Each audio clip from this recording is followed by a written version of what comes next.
Chers amis internautes, bonsoir. Très heureux de vous retrouver pour cette séquence de chat qui est devenue traditionnelle depuis quelques années. Désolé pour ce retard, quelques petits problèmes techniques nous ont empêché de démarrer à l'heure, mais je vous promets, je consacrerai bien les 60 minutes pour ce chat. Eh bien, écoutez, on ne va pas perdre plus de temps. Première question. Bonsoir à tous. La première question de la soirée est posée par Jérôme, qui a vu que les parkings étaient gratuits après 17h et qui demande pourquoi ne pas les généraliser, ne pas généraliser cette gratuité les après-midi et les week-ends. Et puis, pourquoi pas toute la journée? Donc, tout simplement, il faut comprendre une chose, c'est-à-dire que quand l'objectif des eurodateurs, le fait que les stationnements soient payants sur voirie, il est assez simple, c'est pour éviter ce qu'on appelle les voitures aux ventouses, c'est-à-dire que les voitures restent en place, à partir du moment où il y aurait gratuité, elles risqueraient de rester en place, et donc empêcherait des disponibilités pour les clients potentiels qui voudraient venir en centre-ville. Donc c'est pour ça qu'on ne généralise pas plus. Et pourquoi on a choisi cet horaire au-delà de 17h? Puisqu'on considère que ça peut être la possibilité à des gens qui travaillent la journée, ce qui paraît naturel, qui peuvent terminer effectivement de travailler à 16h30, 17h, de pouvoir accéder gracieusement, je dirais, pour le stationnement, pour pouvoir éventuellement faire leurs courses. Donc voilà, c'est une opération, on va dire, un choix de souplesse, mais sans aller à l'excès pour les raisons que je vous ai expliquées. La question suivante est posée par Matmat. Après avoir vu les affiches sur la propreté de nos rues, je voulais savoir qui verbalise ce genre d'incivilité et est-ce qu'on le fait souvent à Bourges? Écoutez, donc c'est la police municipale, ce qu'on appelle les ASVP, qui sont en capacité de verbaliser. Alors est-ce qu'on le fait souvent? J'aurais tendance à dire pas assez souvent. Moi j'ai donné des consignes justement pour que suite à cette campagne de sensibilisation, les équipes soient beaucoup plus rigoureuses sur les sanctions qu'elles seraient susceptibles d'apporter à des contrevenants par rapport à la propreté urbaine. Mais je souhaiterais qu'il y ait moins d'interventions et moins de sanctions. Ça voudrait dire qu'en fait les gens sont plus propres et qu'en conséquence de quoi on n'a pas besoin de mettre en application cet arrêté municipal. Donc voilà, on le fait sans doute pas suffisamment souvent, mais en tout cas j'ai demandé à ce qu'on accentue ces interventions de manière à ce que que notre ville soit plus propre qu'elle n'est aujourd'hui. Alors bon, elle n'est pas sale globalement, il ne faut pas exagérer non plus, mais malheureusement le peu de saleté que l'on trouve dans les rues donne une mauvaise image à notre ville. Et puis si chacun faisait un effort, je pense qu'on a suffisamment de poubelles, on a mis en place des toutounettes pour les déjections canines. Si chacun était respectueux de son environnement et respectueux, je dirais, des autres, on aurait sans doute une ville beaucoup plus propre sans être obligé de passer par des sanctions. Une question de la session précédente posée par Vincent. La rue Moyenne, rendue piétonne, fait-elle partie des actions engagées pour réaménager le centre-ville? J'aurais tendance à dire non, pas dans l'immédiat, parce que bon, là, elle n'est pas rendue piétonne aujourd'hui, puisqu'en fait, il y a encore une circulation qui est un peu différente par rapport à ce qu'on a connu avant le démarrage des travaux de l'îlot Victor Hugo. Donc la rue va reprendre son sens, alors, je ne sais pas si c'est un sens normal, mais celui qu'on a connu avant les travaux, juste avant le printemps de Bourges. Non, pourquoi en fait la piétonisation de la rue Moyenne ne sera pas immédiate? Parce qu'il y a des contraintes, simplement, je vais vous expliquer très rapidement. Aujourd'hui, on a un flot je ne vais pas dire aujourd'hui, mais avant les travaux, un flux de véhicules qui est important sur la rue Moyenne, c'est entre 6 000 et 8 000 véhicules jour, et la très grande majorité, c'est-à-dire à peu près 80%, viennent de la rue Branly. C'est-à-dire qu'en fait, très probablement, 80% de ces véhicules viennent du parking Cujas. Donc ça veut dire qu'il faudrait trouver une solution de manière à ce qu'on évacuer, on va dire à peu près ces 5 000 véhicules le jour qui viennent du parking Cujas dans d'autres rues, si la rue Moyenne fait piétonne. Donc on n'a pas trop le choix, soit effectivement c'est par la rue de Jacques, on a changé de sens, donc ce sera encore possible, mais vous imaginez bien que cette rue n'est pas conçue pour recevoir autant de véhicules le jour. La rue Branly, c'est la même solution, c'est la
On n'a pas. Alors, bon, votre cas de figure, je vais dire le contraire de ce que vous dites, mais pas pour attendre ma position, et je crois tout à fait ce que vous me dites, mais on n'a pas réellement de problème de crèche et de garde d'enfants sur la ville de Bourges. D'ailleurs, il n'était donc pas là, mais juste avant le début de ce mandat, il était question de créer une autre crèche sur la ville, et puis finalement on a changé notre fusil d'épaule parce qu'il n'y a pas globalement une vraie problématique. Alors ça ne veut pas dire qu'on a des places qui sont libres en permanence, mais quand vous inscrivez votre enfant sur des listes d'attente, on arrive assez rapidement à trouver des solutions parce qu'il y a des désistements où il y a des gens qui déménagent, des gens qui bougent, des enfants qui grandissent évidemment. Donc on n'a pas vraiment un problème de crèche. En plus, vous comprenez bien qu'on ne peut pas surdimensionner non plus les crèches dans l'espoir d'avoir suffisamment d'enfants pour remplir ces crèches, parce que derrière, ça a un coût, c'est un coût de fonctionnement, c'est au moins des agents qui travaillent à minima. Donc voilà, donc on n'a pas. Moi, vous avez sans doute dû le faire, mais je vous sollicite, si ça n'a pas été fait, de rencontrer le CCAS. Évidemment, si on vous a dit qu'il n'y avait pas de place, c'est sans doute réel, mais une fois encore, mettez-vous sur les attentes et vous saurez sans doute une solution très, très, très rapidement. Une question de Vérolou. Vous parlez dans le journal de pistes cyclables, boulevard de la République. Mais où en êtes-vous concernant la Rocade Verte ? La Rocade Verte, on a un point de blocage, je veux dire petit point de blocage, mais suffisant pour qu'on ne puisse pas boucler en fait. Ça se situe, alors je dirais, entre le stade Tavernier sur Saint-Doulchard et puis le démarrage à Rocade Verte, le tronçon qui démarre de Saint-Doulchard et qui va sur le Prado. Je ne sais pas si je m'explique bien sur la situation. Tout simplement parce que, bon, on l'a fait ces années précédentes de l'acquisition d'un certain nombre de terrains, mais le point d'achoppement, en fait, c'est la société de transport Oudrey, qui se trouve là, pour qui on est en train de regarder la possibilité de les délocaliser. Alors, effectivement, il y a des questions de coûts. D'abord parce que délocaliser un transporteur, le sortir un peu de la ville, c'est plutôt une bonne chose, et pour lui et pour la qualité de vie. Mais en tout cas, pour l'instant, on n'a pas trouvé de solution et de terrain d'entente, et ce qui fait que le transporteur souhaite utiliser la totalité de son espace, et on peut comprendre, pour faire manœuvrer en fait ces semi-remorques. Et donc, on n'a pas la place aujourd'hui nécessaire pour faire cette dernière jonction. Donc voilà, le point dur aujourd'hui, c'est celui-là. Alors, bon, je ne doute pas et je suis assez confiant pour qu'on arrive à trouver une solution, mais voilà ce qui explique qu'aujourd'hui, on ne boucle pas complètement la Rocade Verte. Une question de Yannou maintenant. Quand est-ce que nous aurons un nouveau skatepark et où ? Alors, un nouveau skatepark, vous en aurez donc à l'automne prochain. Donc, je ne vais pas vous donner le mois, septembre, octobre. En tout cas, ça sera l'automne prochain. Donc, les travaux vont bientôt commencer, en fait, dans quelques semaines. Et il sera situé à proximité de la base Aviron, donc sur le Val d'Oron, à proximité de la base Aviron, pour vous le situer. Ce que je rajoute en précision, c'est que les installations qui se trouvent actuellement dans l'emprise du stade de Pège resteront, donc, parce que c'est pas du même. On fait vraiment la construction du nouveau skatepark, c'est un skatepark. Je ne sais pas s'il y a des vrais ou des faux, mais en tout cas, c'est quelque chose qui va être en béton, enfin quelque chose une installation qui va permettre de recevoir d'ailleurs des compétitions régionales, nationales et internationales. Donc vous voyez, c'est un complexe qui va coûter à peu près 500 000 € à la ville. Mais par contre, j'insiste bien sur le fait que les installations qui sont sur Depège actuellement resteront sur Depège, donc en complément du nouveau skatepark. Une question de la session précédente, une question de Sonia. Serait-il possible d'obtenir la gratuité des transports en commun pour les écoles maternelles ? Tout est possible, mais je redis à chaque fois, il n'y a pas de gratuité. Il y a on va dire des prestations qui sont non payantes, mais pas gratuites. Il y a forcément quelqu'un qui paye à un moment donné. Donc la gratuité, d'ailleurs, qui est pratiquée dans certaines villes à proximité de chez nous, à Châteauroux, la gratuité pour l'ensemble des usagers des transports, c'est un choix qu'a fait la municipalité à l'époque, n'a pas forcément montré une augmentation très importante d'utilisation des transports en commun, mais de toute manière, c'est un choix de la collectivité de laisser cette gratuité. Mais par contre, forcément, il y a quelqu'un qui paye, et quelqu'un qui paye, c'est le contribuable. Donc, une fois encore, tout est possible, mais sachez bien que ce n'est pas de la gratuité, c'est quelqu'un d'autre qui va payer à la place de votre enfant ou à votre place directement. Toujours une question de la session précédente de Seb. Une expérimentation avait été lancée concernant l'éclairage dans le quartier Charlet, un lampadaire sur 2. Apparemment, c'est terminé. Pourquoi ? Alors, je n'ai pas compris le début de la question. Une expérimentation avait été lancée dans la rue Charlet où on allumait un lampadaire sur 2. D'accord. Okay. Très bien. Oui, en fait, ça c'était une période de test en fait, que nous avons réalisé dans quelques quartiers, dans quelques rues des quartiers, dans un souci toujours d'économie de fonctionnement. Il faut savoir à titre indicatif que la facture, je dirais, d'éclairage public, en fait, liée à la consommation électrique pour l'éclairage public de la ville de Bourges, c'est 1 million d'euros par an. Il faut avoir ce chiffre en tête, donc c'est très important.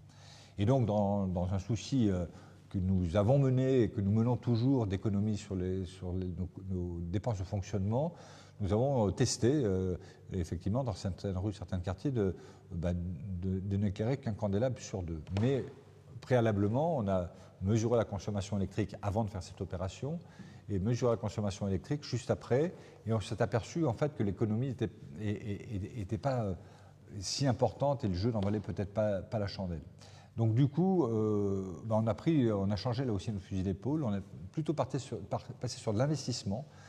Il faut savoir qu'aujourd'hui, un des éclairages qui consomme le moins, c'est les éclairages LED, hein, c'est très commun, mais que nos candélabres, aujourd'hui dans la ville, ne sont pas en capacité de recevoir tous des ampoules LED. Donc du coup, on a lancé des opérations de remplacement de candélabres, de manière à ce qu'ils soient capables de recevoir des ampoules LED. D'ailleurs, tous les changements que nous avons faits dans certains quartiers sont éclairés LED. Alors ça a le double avantage, comme je vous le dis, d'abord, dans un premier temps, moins de consommation, donc facture énergétique moins importante, et puis aussi moins d'intervention, parce que la durée de vie d'une ampoule LED est beaucoup plus importante qu'une ampoule classique, et donc moins d'intervention pour changer une ampoule quand elle est grillée. Donc vous voyez, c'est l'investissement, mais qui vient impacter complètement les dépenses de fonctionnement, et c'est bien là-dessus qu'il faut qu'on travaille depuis le début du mandat et qu'il va falloir qu'on continue encore longtemps trouver des sources d'économie. Bon, voilà la réponse du pourquoi du comment on a testé. On s'est aperçu que ça ne valait pas forcément vraiment le coup, donc on est revenu en arrière. Une question de Jeff.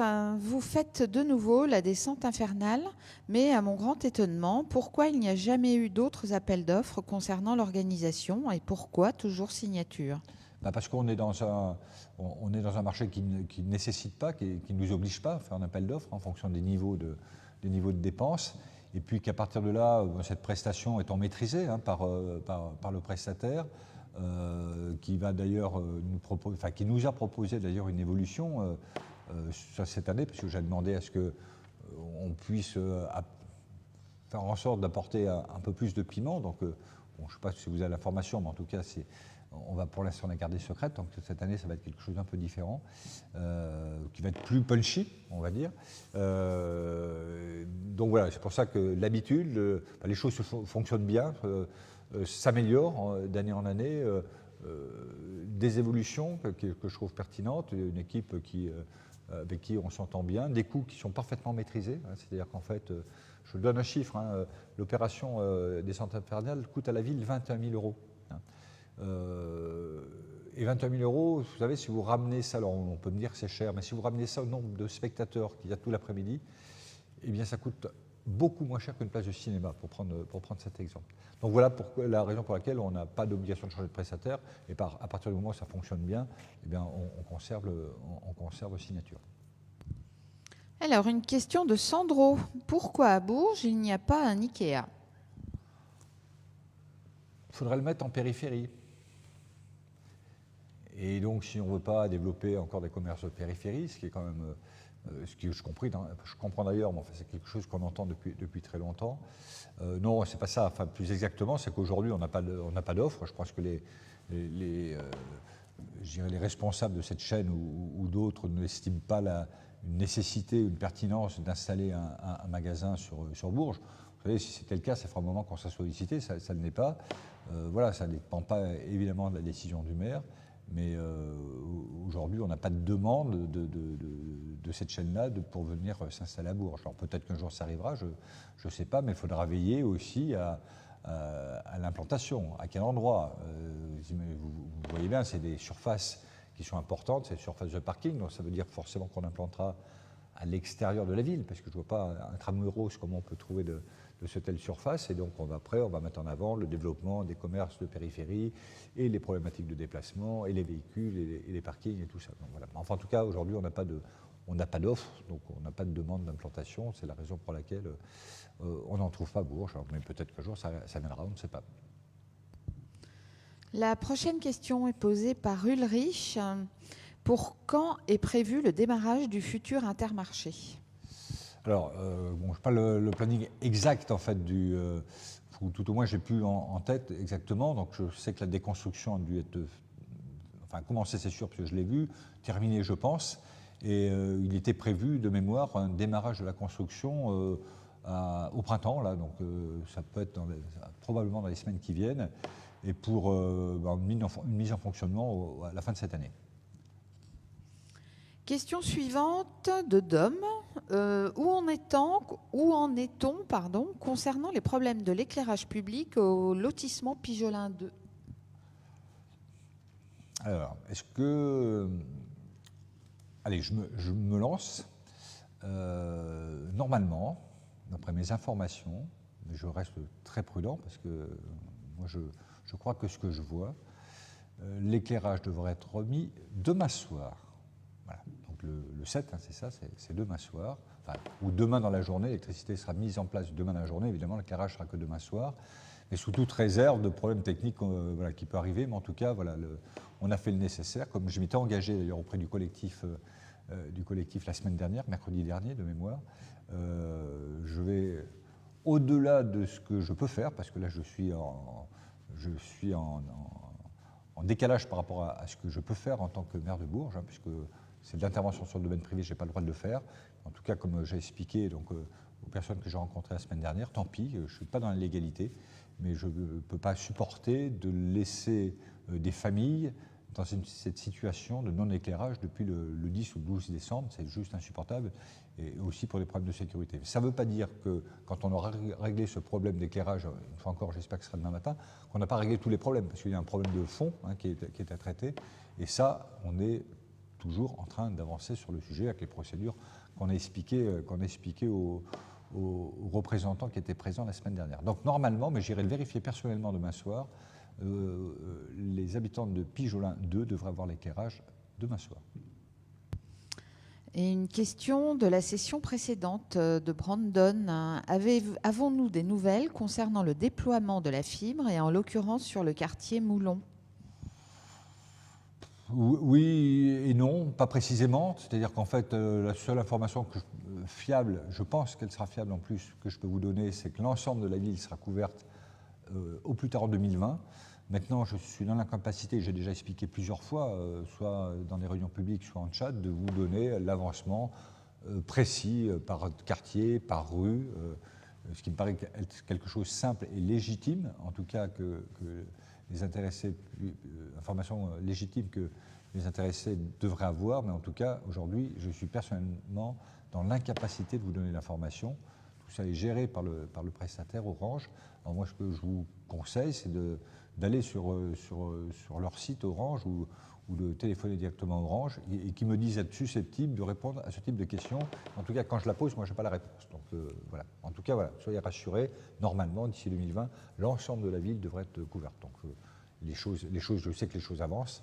Pas aussi vite qu'on l'imaginait, tout au moins pas aussi vite que ce qu'on avait contractualisé à l'époque. Mais en tout cas, les choses avancent. Une nouvelle question de la session précédente de Doua. L'école privée Jean-Baptiste de la Salle a besoin de fonds pour des travaux et de plus de personnel pour l'accueil du soir et pour la cantine et pour la surveillance de nos enfants. Pourriez-vous financer des fonds pour une école privée ? D'une façon, il y a une obligation, alors là on n'est pas sur ce type, mais pour les écoles maternelles et les écoles primaires, c'est une obligation. Qu'on puisse participer, que la municipalité participe donc à une partie du financement de ces écoles-là, mais on n'a pas l'obligation de le faire sur le niveau supérieur. Donc on le fait, mais après c'est hors compétence, un peu par définition, l'école privée, elle est privée, donc elle prend le choix effectivement d'être autonome dans son fonctionnement. La question suivante est posée par Paul. Contrairement à l'article R 417-5 du Code de la route, nombre de véhicules stationnent sur les trottoirs et obligent les piétons à prendre des risques en marchant sur la route. Un rappel avant amende serait certainement souhaitable. Oui, vous savez, je pense qu'on peut donner de l'information de ce côté-là, mais ceux qui se garent sur le trottoir savent pertinemment qu'ils n'ont pas le droit de le faire, enfin, sauf si le maire l'a autorisé à travers un arrêté municipal spécifiquement dans une rue, ce qui est le cas hein, dans certaines rues de Bourges. Donc voilà, les contrevenants savent très bien qu'ils n'ont pas le droit. Donc je crois qu'on a beau donner des informations, ça ne changera strictement rien. Vous savez, moi je crois beaucoup à la verbalisation. Il faut toucher au portefeuille hein, par moment hein, pour que les gens comprennent. Alors après, il ne faut pas être non plus trop rigoureux. C'est-à-dire quelqu'un qui monte sur le trottoir pour déposer je sais pas, un sac de course ou quelque chose de lourd pendant 2 minutes et repart après. Bon, effectivement, là, j'ai donné des consignes pour être souple par rapport à ça. Mais malheureusement, ce n'est pas le cas partout. Et donc, il faut savoir à un moment donné faire verbaliser. On fait des aménagements par moment. Enfin, j'ai en mémoire notamment sur la rue de Gionne, c'est quelque chose qui est un peu récent, où on a autorisé le stationnement à cheval sur le trottoir, sur un côté de trottoir, enfin sur un trottoir et pas sur l'autre, de manière à libérer la place, au moins un trottoir pour les piétons. Voilà. Ça marche plutôt bien dans cette rue, en l'occurrence. Ça ne marche pas remarquablement bien, mais globalement, ça marche plutôt bien. Voilà, donc, mais vous voyez, le problème des collectivités, d'une façon générale, c'est de trouver des solutions techniques simplement pour résoudre des problèmes d'incivilité. Et tout ça, c'est juste insupportable, parce que ça a un coût. Alors que tout simplement, c'est un peu tout à l'heure la première question sur la propreté de la ville et sur les sanctions qu'on est susceptible de mettre en place, enfin d'utiliser d'ailleurs, pour les personnes qui souillent la ville. Bon, naturellement, on n'aurait pas le besoin de le faire, ça paraît logique. Mais voilà, chacun ne respecte pas forcément l'autre et ça, c'est juste désobligeant. Donc il faut verbaliser. Moi, je donne des consignes. D'abord un rappel, et puis deuxième rappel, on verbalise. La prochaine question nous vient de Robert. Le parking en face de l'assurance maladie et de la CAF est dans un état catastrophique. Une réfection de celui-ci est-elle prévue ? Alors, elle n'est pas prévue. Moi, j'y suis passé la semaine dernière de mémoire. C'est la place Sainte-Catherine, en fait. Elle n'est pas prévue, mais c'est un vrai sujet parce qu'en fait, effectivement, vous avez raison, elle est complètement détériorée. Mais qu'est-ce qui la détériore ? C'est les arbres, en fait. C'est les racines des arbres qui se trouvent là. Donc refaire le parking, c'est pour mettre de l'enrobé et avoir les mêmes problèmes de racines qui sortent et qui esquintent l'enrobé, ça ne sert à rien. Donc la vraie question, ça serait de dire il faut arracher les arbres. Donc j'entends déjà les réactions, même si je suis tout seul dans la salle. Arracher les arbres et refaire complètement la place et puis replanter des arbres. Donc vous savez, c'est un sujet un peu touchy, comme on dit. Donc voilà, c'est pour ça qu'on n'a pas de projet, mais vous avez raison, c'est une place qu'il faudrait refaire parce qu'elle est juste insupportable. Et puis il y en a un autre comme ça, à proximité, je perds le nom de la place, mais à proximité de la place des Marronniers, on a une petite place qui est aussi dans cet état-là, c'est un parking en fait. Et le problème, c'est qu'il y a des arbres. Alors c'est pas un problème parce que ça permet pour l'environnement de la ville et puis de la planète, c'est plutôt bien. C'est bien pour quand on laisse les voitures, on les laisse à l'ombre. Mais de notre côté, effectivement, on a des sols qui sont complètement dégradés. Et puis, j'ai vu ça l'autre jour dans une autre rue, hein, c'était rue Éric Labonne aussi, où si vous prenez la rue Éric Labonne, prenez les trottoirs, ils sont complètement défoncés. Enfin, c'est hier avec le ministre, d'ailleurs, en l'occurrence. Complètement défoncés, parce qu'à l'époque, on a planté des arbres, on ne s'est pas trop posé de questions. Et là, donc, les racines font éclater l'enrobé. Et voilà, donc il faudrait arracher ces arbres, en planter d'autres et refaire l'enrobé complètement. Voilà. La question suivante est une question de la session précédente de Nicolas. Je viens de Paris et le centre-ville de Bourges est bien joli, mais les bâtiments devant à Barricom ne correspondent pas au reste et cela casse son charme. Pourquoi ne pas le moderniser ou le démolir et reconstruire de beaux bâtiments modernes, car Bourges mérite cela ? Alors, je ne vois pas exactement le bâtiment dont vous voulez parler, mais si j'imagine, c'est celui qui est avenue Péterborough, qui est derrière, en fait. Parce que quand on dit devant un Barricom, ça dépend où est la face. Mais en tout cas, je pense que c'est l'immeuble qui se trouve à proximité de l'école à Barricom, où il y a la police municipale. Donc c'est alors si vous venez de Paris, vous ne connaissez peut-être pas l'environnement, mais là où se trouve le centre commercial Barricom, il y avait plusieurs immeubles de ce type. Hein, et c'est dans le cadre du plan de renouvellement urbain, je le redis parce que les gens ne le voient pas, mais c'est dans le cadre du plan de renouvellement urbain qu'on a déconstruit et qu'on a mis à la vente cet espace foncier où c'est implanté agricole. Mais cet immeuble qui est de l'autre côté de l'avenue Peterborough, effectivement, n'était pas concerné. Donc ce que je peux vous dire, c'est que dans le plan de l'office, enfin je gère l'office public HLM qui s'appelle Val de Berry maintenant, il est prévu de déconstruire cet immeuble, c'est bien de celui-là dont vous voulez parler, il est prévu de le déconstruire et éventuellement, donc là on est en discussion, enfin il n'est pas encore déconstruit, on a un peu le temps d'en discuter, mais éventuellement reconstruire, probablement pas un immeuble aussi haut, hein, ça peut être du R+2, R+3, mais voilà, on en est sur ce sujet. Je pense que c'est cet immeuble dont vous voulez parler. La prochaine question est posée par Séverin. Quand vont se terminer les travaux rue Moyenne ? Alors, enfin, c'est plutôt les travaux de la rue de la place Lilo Victor Hugo. Enfin, l'origine des travaux, c'est ça. Alors, ce que je peux vous dire là, aujourd'hui, bon, je pense qu'on n'aura pas d'intempéries, parce qu'on a passé la période un peu difficile. On va réouvrir la rue Moyenne avec son aménagement définitif avant le printemps de Bourges. Hein, donc, c'est une question de, on va dire, un mois et demi. Enfin, je crois que c'est le 15 avril de mémoire. Bon, je vous fais grâce à 2-3 jours près, mais on va remettre la rue Moyenne dans le bon sens, je ne sais pas si c'est le bon sens, mais en tout cas dans le sens d'origine, enfin en tout cas avant les travaux, avant donc le printemps de Bourges. Avant le printemps de Bourges, puisqu'on n'aura pas commencé le calpinage, hein, la pose de tout le revêtement de l'îlot Victor Hugo, à proprement parler de son environnement, avant le printemps de Bourges, d'ailleurs je crois même qu'on m'a dit que ça va être demain en fait, on va mettre de l'enrobé sur l'îlot Victor Hugo de manière à ce que les restaurants et puis les bars qui s'y trouvent puissent profiter, je dirais, de ces espaces-là, et notamment pendant le printemps de Bourges, bien évidemment. Et dès que le printemps de Bourges sera terminé, on va enlever l'enrobé et on commencera à ce moment-là le calpinage. Et donc on devrait terminer, si mes informations sont bonnes, fin mai, la totalité des travaux. La question suivante est posée par Abdelhakim. Ma question concerne les connexions de transport de et vers Bourges. Je pense aux lignes de TGV. Y a-t-il une perspective dans le futur de lier notre ville par une ligne TGV ? Oui, alors ça c'est un sujet qui nous a occupés, on va dire, ces 10 dernières années. Hein. Il y a eu des grands débats publics qui ont eu lieu dans les différents départements des régions concernées par la liaison POC, qu'on a appelée Paris, Orléans, Clermont-Ferrand, Lyon, qui desservirait Bourges, en fait, directement ou indirectement en tout cas. Bon, ce projet, enfin, il a été mis en veille hein, par des choix, on va dire, des choix de l'État pour des raisons essentiellement financières, ce qu'on peut comprendre, hein, je dirais, très aisément. Mais par contre, la problématique reste la même, c'est-à-dire qu'en fait, à l'origine, la question se posait sur la saturation de la ligne actuelle Paris-Lyon. Et il y a eu d'ailleurs un incident il n'y a pas très longtemps, je crois qu'il y a une semaine ou il y a 15 jours sur cette ligne-là, et qui a bloqué complètement, en fait, complètement le transport et a perturbé les liaisons Lyon-Marseille et jusqu'en Italie. Donc on voit bien qu'on n'est encore pas au point de saturation sur cette ligne, mais normalement, d'après les experts, on devrait être en saturation d'ici 2035. Donc c'est-à-dire que ce projet-là, il n'est pas enterré, hein, ce n'est pas du tout le sujet, mais pour l'instant, il est reporté. Bon, 2035, c'est pas demain matin, on a encore un petit peu de temps, mais voilà où on en est aujourd'hui.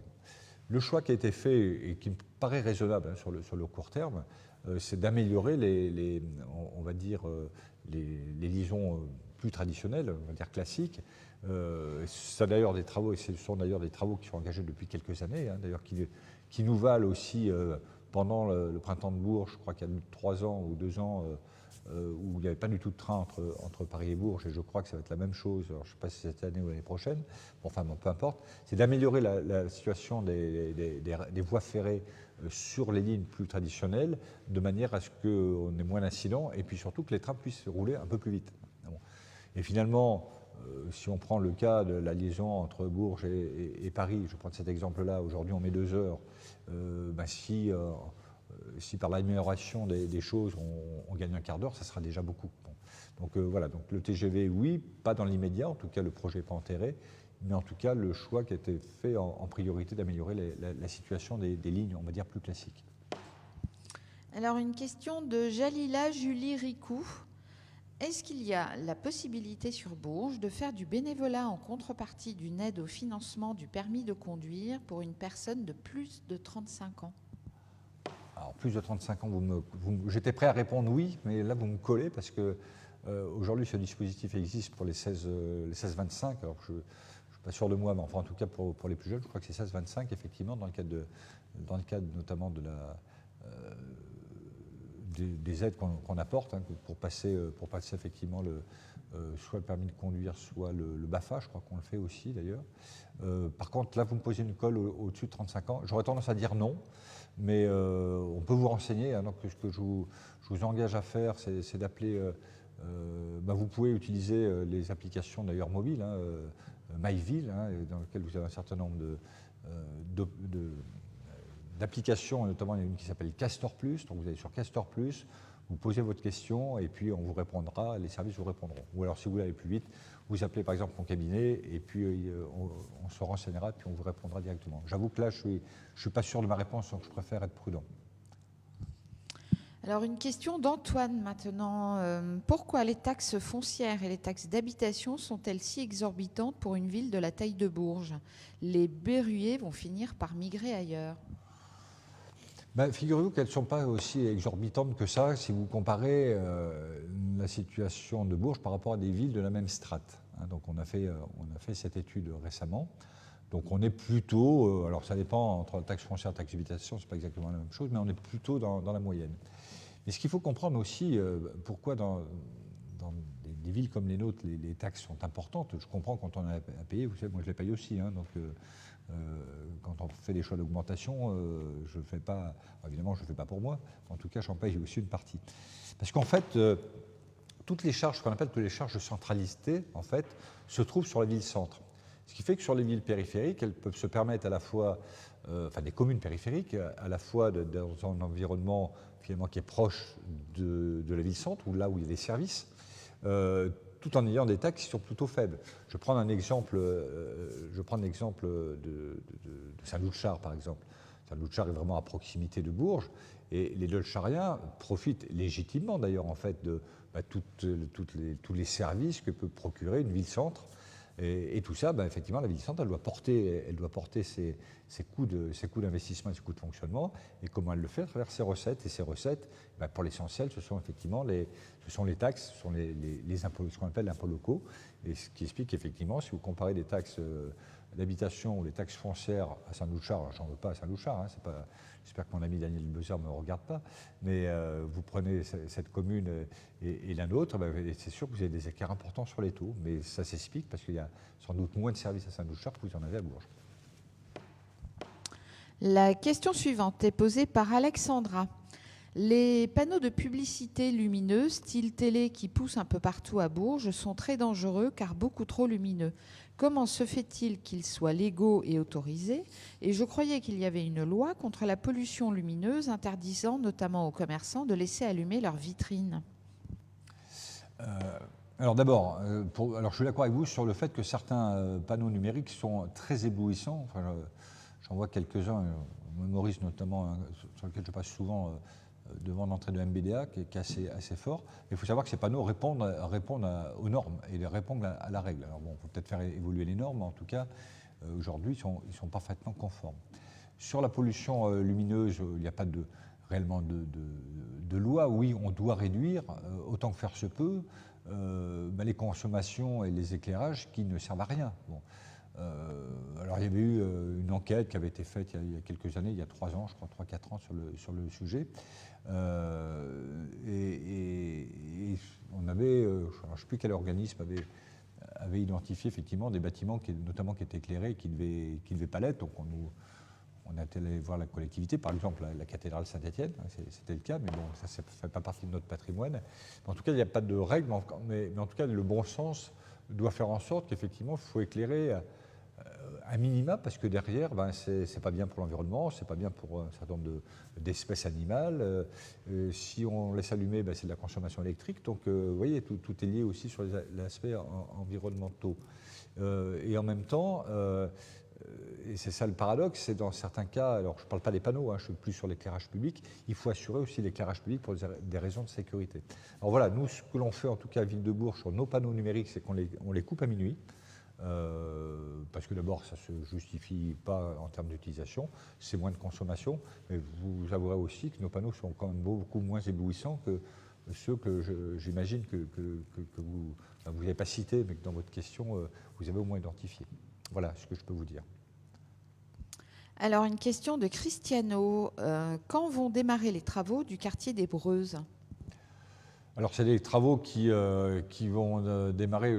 Alors, quand vous me posez la question quand est-ce qu'ils vont démarrer, je pensais que c'était déjà fait, hein, parce qu'il y a des travaux d'assainissement, enfin des travaux de viabilisation hein, de ces terrains qui doivent être faits. Donc, si ce n'est pas démarré, c'est vraiment imminent, en tout cas, parce qu'on a déjà vendu des terrains. Hein, donc il y a des propriétaires qui vont vouloir installer leur maison. Donc, les travaux vont démarrer. Enfin, voilà, je suis surpris, je pensais que c'était déjà fait, mais bon, il y a peut-être un petit peu de retard, mais en tout cas, c'est imminent. Alors, une question de la session précédente, posée par Bernard. Lors de votre élection, vous nous aviez dit que vous essaierez de redresser les finances de la ville. En quoi la construction d'un nouvel ascenseur à la mairie va les améliorer ? Oui, j'avais dit que nous assurerions la meilleure situation financière de la ville et nous ne sommes pas d'y arriver. Je vous donne quelques chiffres parce que D'ailleurs, je vous invite, hein, si vous êtes disponible, le 19 mars, hein, je parle sous contrôle, une réunion publique qui a lieu probablement à 19h dans l'hall d'exposition de la mairie. Voilà, c'est 18 ou 19 18h30, c'est ça 18h30. Excusez-moi parce que j'ai l'information et je lis. Et comme chaque année, en fait, je vais présenter la situation financière de la ville à l'instant T et puis en projection. Mais je vous donnais déjà quelques chiffres. Oui, la situation s'améliore. Nos budgets on va dire nos coûts de recettes de fonctionnement, hein, je parle bien des recettes de fonctionnement, elles sont stables de 2014 à 2019, elles sont stables à hauteur de, enfin je prends 2018 plus exactement, à hauteur de 91 millions d'euros, puisqu'on est passé de 91,1 à 91,3, donc voyons, on est stable. Nos dépenses de fonctionnement, elles ont diminué de 8 millions d'euros, c'est-à-dire 10% de nos dépenses entre 2014 et 2018. Notre endettement, il a diminué de 18 millions d'euros entre 2014 et 2018, c'est-à-dire qu'en fait, il s'est considérablement réduit. Et en même temps, nous continuons à investir. Depuis le début de ce mandat-là jusqu'à 2018, à hauteur de 23 millions d'euros en moyenne, ce qui est exactement la même moyenne vécue entre 2008 et 2014. Donc ça veut dire que notre situation est maîtrisée. Alors pourquoi,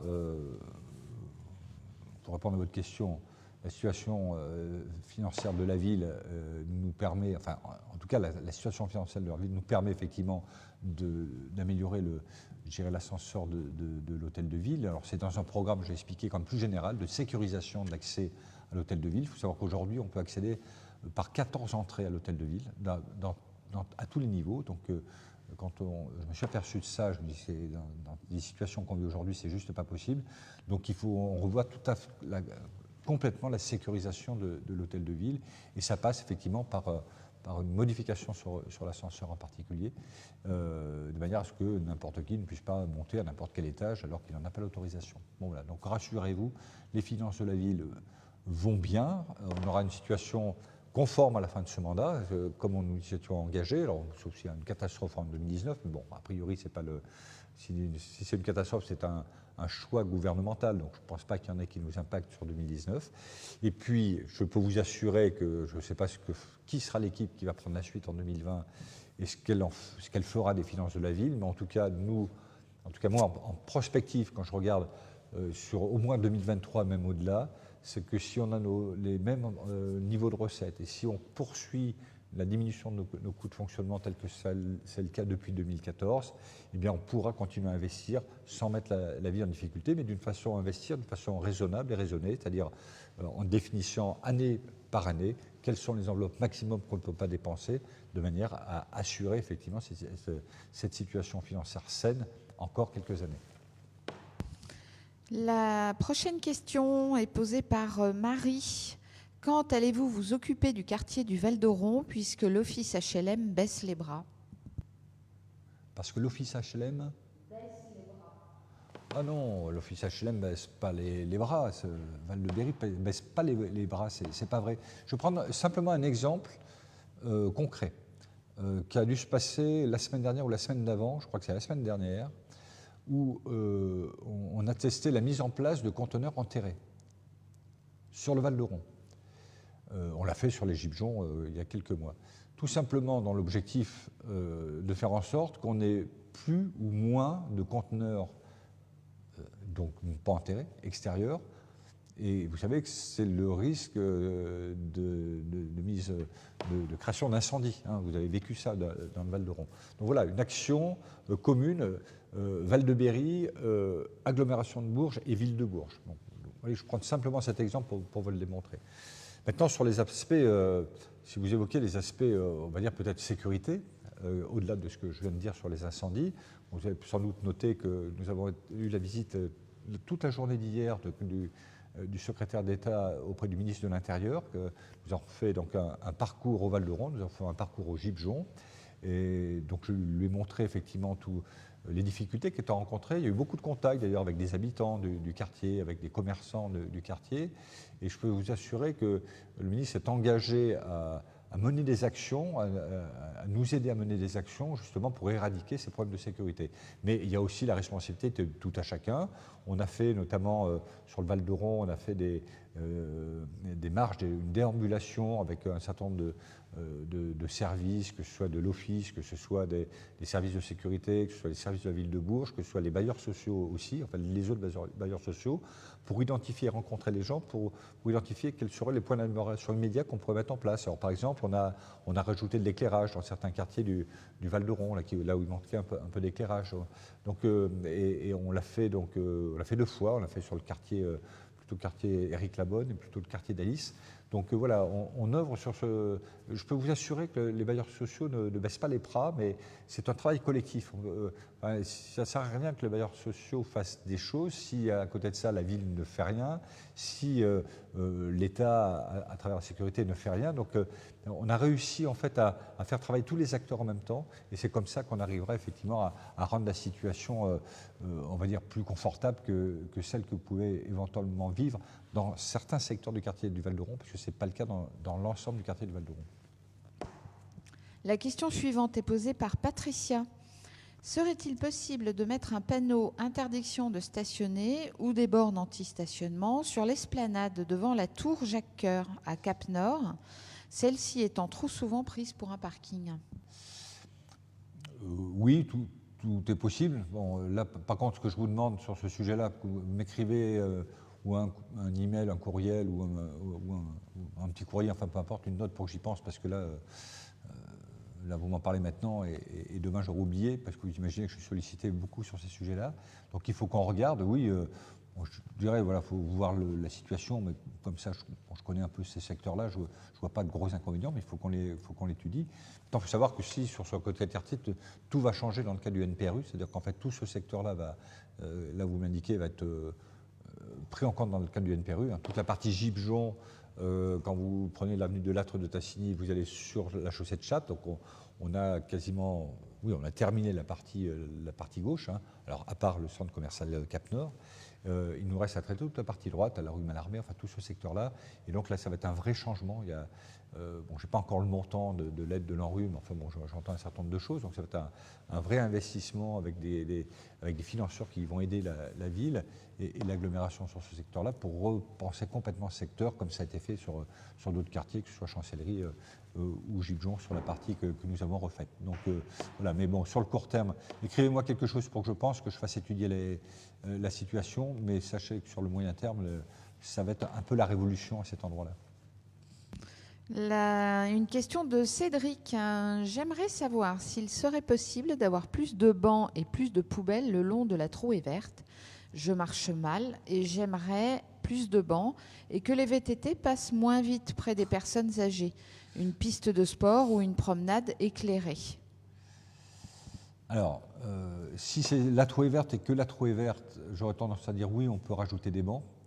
Je vous dis ça parce que des fois, l'installation de bancs c'est pas quelque chose qui est simple, hein. C'est-à-dire sur leur positionnement, parce que si vous êtes à proximité de l'habitation, vous savez, les bancs, ça peut être un endroit où certaines personnes peuvent se rencontrer, éventuellement l'été ou quand il fait beau, faire du bruit, et puis évidemment, les habitants qui habitent à côté, ils sont gênés, ils nous demandent d'enlever le banc. Un cas d'ailleurs, c'est pas sur la Trouée Verte, à proximité du plan d'eau, hein. On me l'a évoqué il y a 15 jours, on m'a dit il faudrait remettre un banc ici. Sauf que si on l'a enlevé, c'est parce qu'on nous a demandé de l'enlever, parce que c'est à proximité des immeubles. Donc voilà, Trouée Verte, ça me paraît possible. Bon, donc c'est ça qu'il faut qu'on le regarde. Rajouter des poubelles, bien évidemment. S'il faut rajouter des poubelles, vous prêchez un convaincu. Si on veut que nos villes soient propres, il faut aussi que chacun soit respectueux effectivement de l'environnement et de son prochain, mais en même temps qu'on donne aussi les moyens de pouvoir jeter les détritus dans des poubelles. L'éclairage, pourquoi pas, il faut qu'on le regarde. Maintenant aussi, c'est pareil, l'éclairage, ça peut être aussi l'occasion de rassemblement. Donc il faut qu'on se méfie aussi de tout ça. C'est toujours à double tranchant, ces solutions-là. Maintenant, pour les VTT, on ne va pas mettre de panneaux d'interdiction de rouler au-delà de 25 km/h. C'est vrai que c'est à chacun. Vous savez, sur ces espaces-là, c'est aussi le vivre ensemble qu'il faut développer, c'est-à-dire que chacun soit respectueux de l'autre, et qu'on soit piéton, qu'on soit à vélo, qu'on respecte. Ce sont des zones partagées, et ces zones partagées, comme ça on l'indique, il faut savoir les partager, être respectueux aussi de l'autre. Donc, alors je sais que la police municipale passe de temps en temps sur les aménagements cyclables de ce type-là, rocade verte d'une façon générale, et puis s'ils constatent effectivement des comportements qui sont dangereux, ils les signalent. Alors ils ne verbalisent pas forcément systématiquement, il ne faut pas non plus aller à l'excès, mais font des rappels à l'ordre sur le vivre ensemble. Je crois que c'est surtout ça qui est important. Une question de Nico, question de la session précédente. Quand allez-vous installer des chicanes avec emplacement pour stationner afin de diminuer la vitesse des automobilistes dans la rue Gauchère à Asnières au lieu de mettre des poteaux sur les trottoirs? Alors, là aussi, vous voyez, ça rejoint les quelques questions qu'on a eues avant et les réponses que j'ai apportées. C'est-à-dire qu'en fait, vous voyez, par rapport à l'incivilité, il faut à chaque fois qu'on trouve des solutions techniques, alors que ce serait tellement mieux que chacun respecte les limitations de vitesse, et on n'aurait pas besoin de mettre des quilles, des ralentisseurs, des chicanes et tous ces matériels-là qui sont d'abord pas très jolis et puis qui sont efficaces, mais moyennement efficaces. Mais encore, je ne suis pas convaincu surtout. Donc, moi, d'abord, il faut qu'on regarde ces rues gauchères, quelles sont les vitesses pratiquées. Bon, je ne les connais pas, peut-être qu'il y a eu des comptages qui ont été faits. Qu'on rappelle aussi le bon sens à travers des radars pédagogiques. Et puis après, en deuxième recours, qu'on essaie de trouver des solutions techniques, malheureusement, pour ralentir les vitesses pratiquées. Et il n'y a pas toujours de bonnes solutions techniques, et parfois, il y a des contraintes qui font qu'on ne sait pas trouver de solution. Par exemple, puisqu'on est sur Asnières, je vais prendre cet exemple-là. Prenez la rue Jeanne-Bost, enfin l'ancienne route de Bourges, où les vitesses pratiquées sont, on me dit, importantes, et effectivement elles le sont. Mais on n'a pas trouvé de solution technique. Pourquoi? Parce que vous avez notamment des engins agricoles qui passent là. Et en fait, si vous mettez des chicanes, des contraintes techniques, les engins ne peuvent plus passer par là. Donc voilà, donc, vous voyez, il n'y a pas de solution immédiate, il faut traiter ça au cas par cas, mais voilà, il faut d'abord que je me renseigne sur les vitesses réellement pratiquées, et puis qu'on regarde avec Marie-Lise Vabec, la maire adjointe spéciale Asnières, qu'on regarde ensemble quelles solutions on peut trouver. Une question de la session précédente, toujours, posée par Alexandra.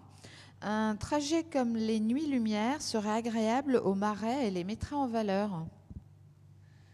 Oui, et alors? C'est une réflexion, je pense, ce n'est pas une question.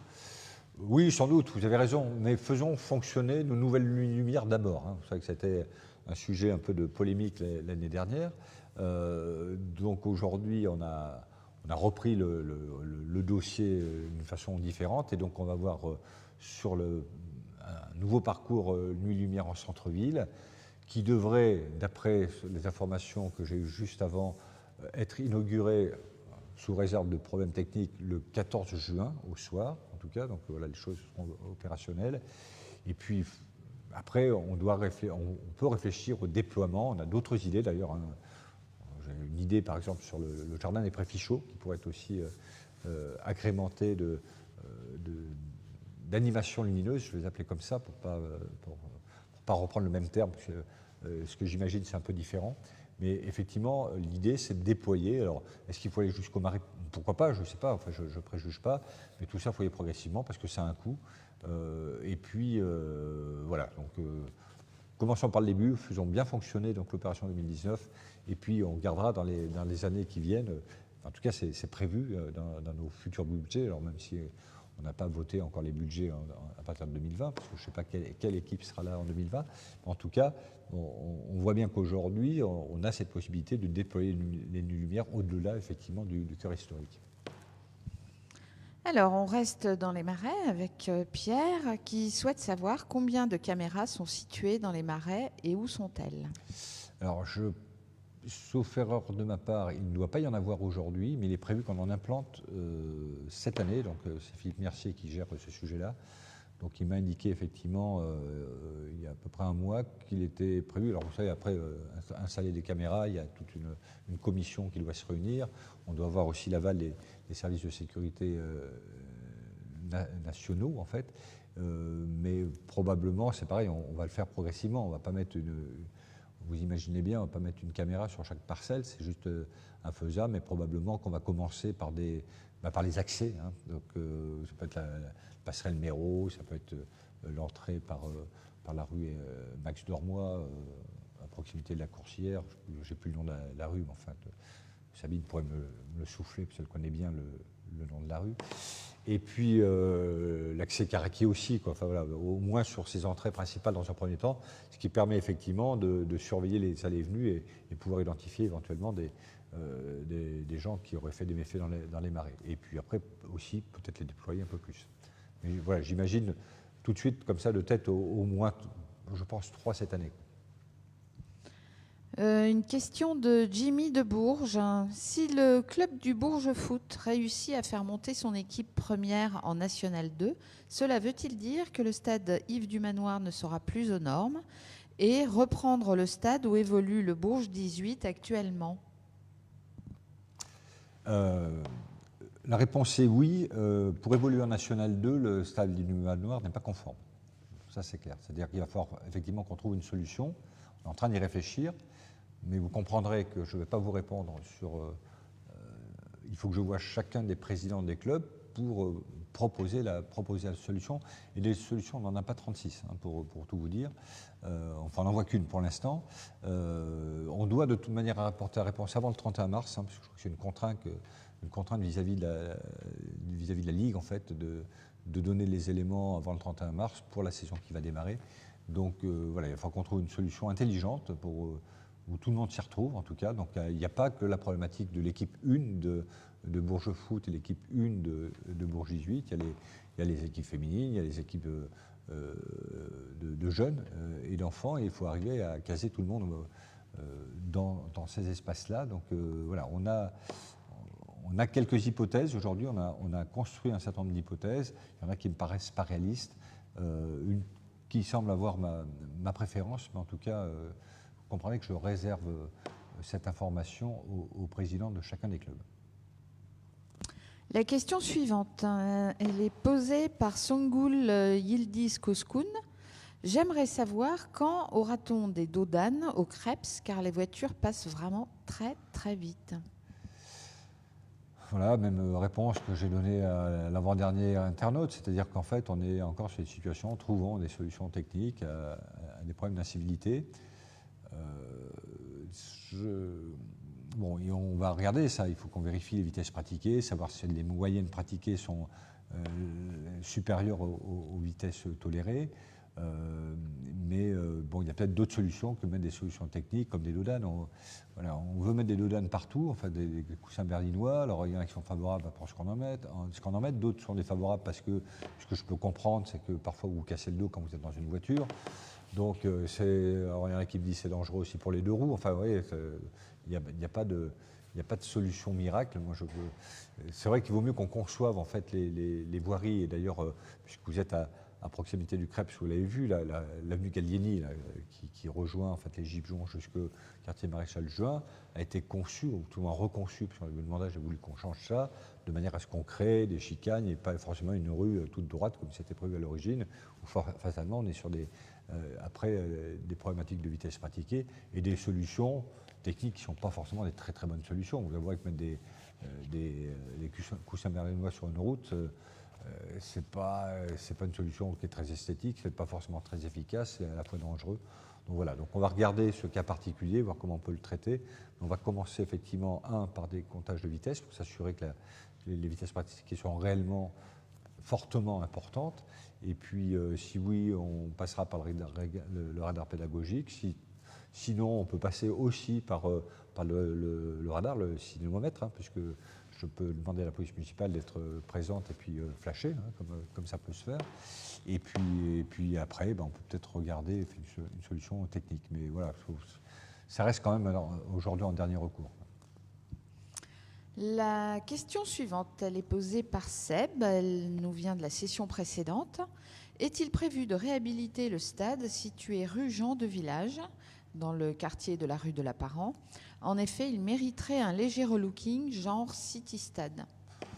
Non, il n'est pas prévu de le faire, hein. Je ne dis pas qu'il ne faut pas le faire. Hein. Je connais un peu le sujet, je m'étais rendu il y a quand même quelques années à cet endroit-là. Non, très sincèrement, aujourd'hui, il n'y a pas de projet, mais ça ne veut pas dire qu'il ne faut pas qu'il y en ait un demain dans ce quartier qui pourrait être transformé en city-stade, en veillant la possible cohabitation entre les boulistes qui, alors je pense qu'ils sont toujours, qui sont juste à côté, parce qu'il faut voir aussi, il faut partager et savoir accepter le vivre ensemble, ce qui ne me paraissait pas forcément, à l'époque où je m'étais intéressé en particulier, le cas. Enfin, les choses peuvent évoluer. Enfin, on peut le regarder, mais pour être très franc, aujourd'hui, on n'a pas de projet à court terme en tout cas. Une question de Guillaume Titi. Est-ce que cela serait intéressant de couper les lampadaires de minuit à 6 heures pour diminuer les coûts électriques de la ville?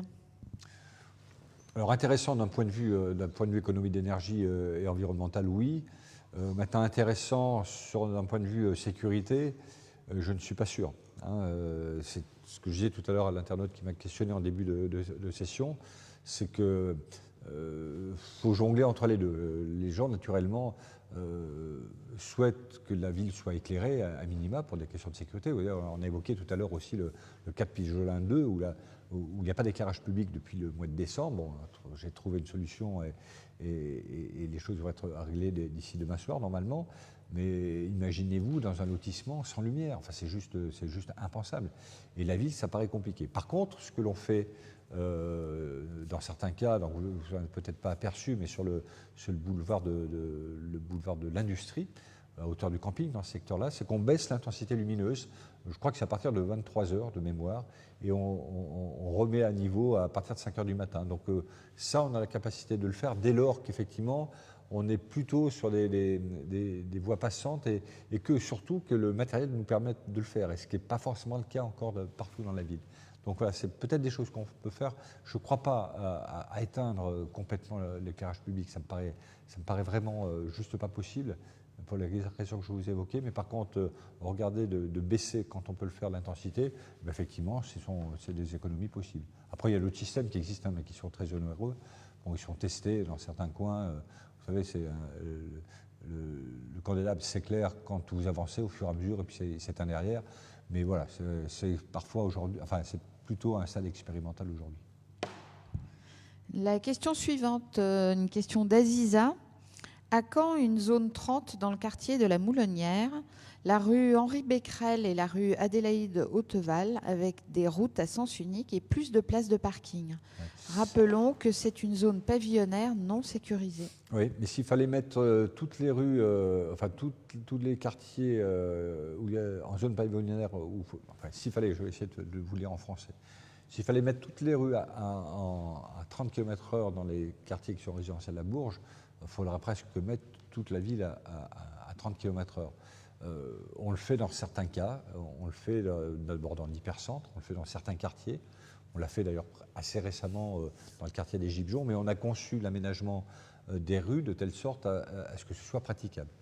on a profité du plan de renouvellement urbain qui a changé beaucoup ce quartier-là pour redessiner les rues, pour les faire moins larges, pour créer du stationnement. Pour le coup, changer aussi le sens, le statut, hein, en sens, enfin, il y avait des doubles sens qu'on a fait en sens unique, en alternance. Donc voilà, ça fait partie plutôt d'un projet global. On ne peut pas le faire, vous comprenez bien, si on n'a pas une réflexion globale sur un quartier, c'est compliqué de le faire, sauf si le quartier il est prévu pour ça. Par exemple, ce qu'on peut faire rue Charlet, enfin rue Charlet, c'est, vous voyez, rue Charlet et tout l'environnement des rues, entre le boulevard Ernest Renan et la rue Charlet, toutes ces petites rues, rue des Lilas, enfin toutes ces rues-là, permettent effectivement de concevoir une zone 30, parce que la conception des rues, à l'origine, des rues qui ne sont pas larges, avec du stationnement. Donc d'ailleurs, la vitesse pratiquée ne peut pas être 50 km/h, c'est juste matériellement pas possible. Donc on peut réserver ces zones en zone 30. Maintenant, on ne peut pas le faire dans toutes les rues, ça n'aurait pas de sens. Bon. Et puis créer la place de stationnement, bon, après il faut qu'on regarde spécifiquement, et là, bon, moi, prenez rendez-vous avec moi, hein, s'il le faut, il n'y a pas de souci. Il faudrait que je me rende sur place, d'ailleurs, je vous invite à prendre rendez-vous avec mon secrétariat. Suite à cette chape vidéo, je me déplacerai, j'irai sur place et puis on essaiera de regarder ensemble ce qu'on peut faire sur l'espace stationnement, parce que là, je n'ai pas forcément la rue dans le détail, dans la tête. Alors, je vois les rues, hein, mais il faut regarder techniquement ce qu'on peut faire. Donc voilà, je vous engage à prendre rendez-vous et puis je viendrai vous voir sur place. Nous sommes arrivés à la dernière question de Frédéric. Vous n'avez pas répondu à une question sur le projet aquatique, un éclaircissement à ce sujet ? Je n'ai pas répondu à la question, oui, peut-être, mais je me semble que j'ai probablement répondu à toutes les questions. Mais allez, reprenons cette question. Le centre aqualudique et de bien-être, c'est un centre qui doit se situer sur le Val-de-Rond, enfin tout au moins à proximité du Val-de-Rond, derrière le centre équestre. Là, on poursuit les études, hein, parce que la vraie question, alors ça paraît un peu bête comme ça, mais c'est une vraie question importante, c'est qu'est-ce qu'on met dans le centre aqualudique ? Alors, ça commence par ça. C'est pour ça qu'on a une étude de programmation qui devrait sortir d'ici la fin de l'année. Et la réponse à cette question est importante par rapport aux autres piscines qui sont dans l'agglomération. J'ai dû visiter entre 12 et 15 piscines de centres aqualudiques, et de centres aqualudiques plus exactement, en France depuis ces derniers mois. J'ai vu des choses différentes et qui s'expliquent par un environnement qui est différent. Le nôtre, il est spécifique. On est dans une agglomération qui est très bien pourvue en piscine. Et c'est juste exceptionnel.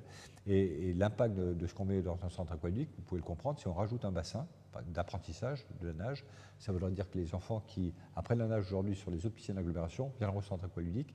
Et qu'est-ce qu'on fera dans les autres piscines? Donc vous voyez, c'est de ce niveau-là, et ça c'est important de le prendre en compte pour des questions de coûts d'investissement et pour des questions de coûts de fonctionnement globaux, à la fois sur le centre aqualudique et de bien-être, et à la fois sur la conséquence sur les autres piscines de l'agglomération. Donc c'était la dernière question. Eh bien, écoutez, merci encore du temps passé ensemble, hein, que j'espère avoir répondu à vos interrogations. J'ai essayé d'y apporter le plus de précision possible dans un temps le plus court possible. Je sais qu'on n'a sans doute pas répondu à toutes les questions, mais voilà, on a convenu 1 heure, donc on a fait 1 heure. Mais sachez que les questions que vous avez posées, pour lesquelles je n'ai pas apporté de réponse, on les garde en réserve et elles seront reposées au cours de la prochaine session. Donc la prochaine session, puisqu'on en est là, je vous l'indique, ça aura lieu donc, le mardi 2 avril, 19h, enfin, au même endroit, enfin, en tout cas en ce qui concerne ce même endroit. Vous, ça peut changer. Je sais qu'on a eu des petits problèmes avec les réseaux sociaux, hein, mais ça s'est arrangé. Voilà, je vois Benoît qui est en face de moi qui me dit comme ça, donc ça s'est arrangé, c'est plutôt bien. Donc en attendant le 2 avril, donc, je vous souhaite d'ordre déjà une très bonne soirée, un très beau mois de mars. Voilà, le printemps est présent. Le mois prochain, au mois d'avril, c'est le printemps de Bourges, n'oubliez pas, hein, du 16 au 21 avril. Donc vous avez à cette occasion-là, je pense, un programme qui est encore très, très alléchant. Donc j'espère que vous avez déjà programmé de vous y rendre. Donc profitez bien de la vie. J'espère que les choses se passent bien pour vous. En tout cas, sachez que mon équipe municipale et moi-même dépensons beaucoup d'énergie et de temps pour améliorer la vie des verrouillés. Je ne dis pas qu'on réussit sur tout, hein, je suis très humble dans tout ça, mais je pense qu'il y a beaucoup de réussites, en tout cas, qui ont été faites sur ce mandat-là. Il nous reste encore un an sur ce mandat-là, il ne faut pas l'oublier. Moi, je ne considère pas que le mandat est terminé. Il reste encore un an et on a beaucoup de choses à faire pendant un an. Et donc, voilà. Donc, vous aurez peut-être d'autres questions encore, probablement le mois prochain, sur ces sujets-là ou même sur des projections. N'hésitez pas à nous les poser. Une fois encore, merci pour tout et encore bonne soirée.